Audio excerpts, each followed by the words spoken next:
So, imagine being someone really productive. You're reading lots of books, you're hitting the gym and leveling up in life. But then something happens. Maybe you injure yourself.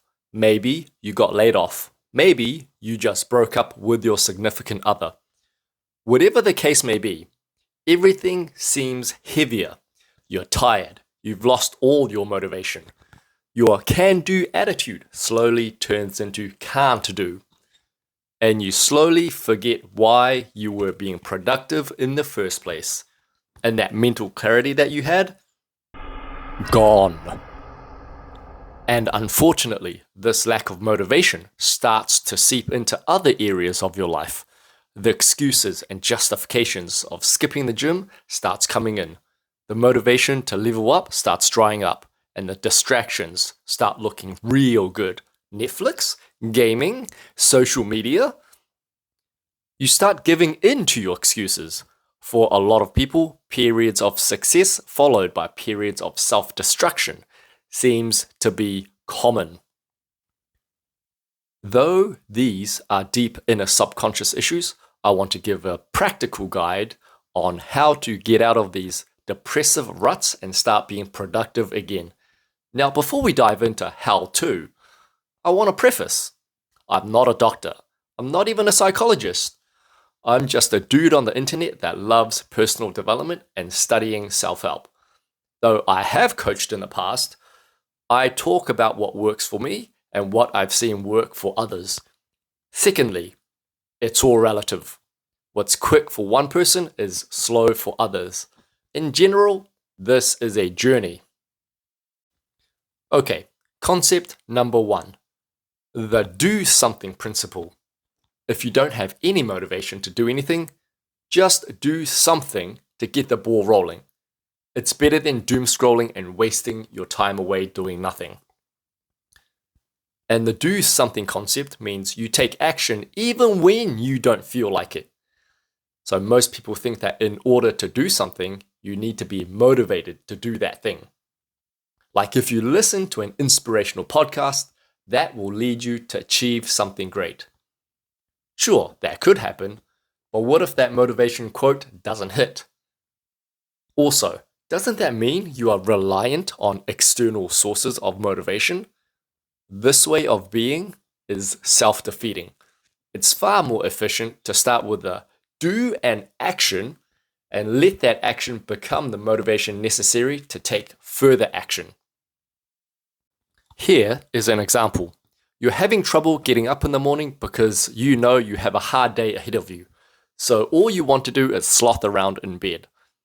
Even if you don't feel like it, just move your feet to the bathroom, go brush your teeth, don't put meaning to it, don't label it as good or bad, think of it as an action to do. Another example, if you have an essay to write, don't think to yourself, oh man, I've got to write this 3,000 word essay. Say, I'm going to open up a Word document and just start typing for the sake of typing. And that's it. And once you start writing, you will tend to want to continue writing because the momentum has shifted. This is the essence to the do something concept. Concept number 2 is to reward yourself for the small wins. And it has everything to do with the fact that you have a higher consciousness and a lower consciousness. Higher consciousness is that giving, mindfulness, self-aware, abstract thinking part of your brain.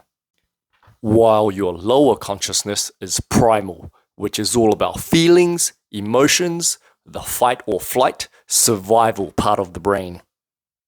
Let me break it down. The conscious and subconscious brain does not like working together if it hasn't been trained to work together.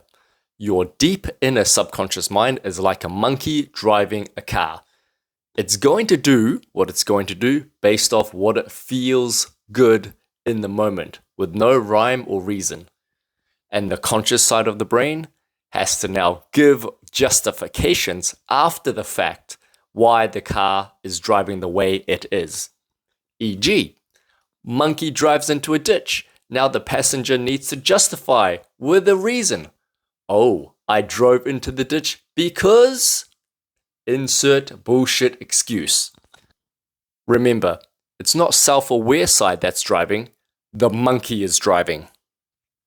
However, the logical brain can guide the subconscious animal brain into doing the right thing by giving it small rewards.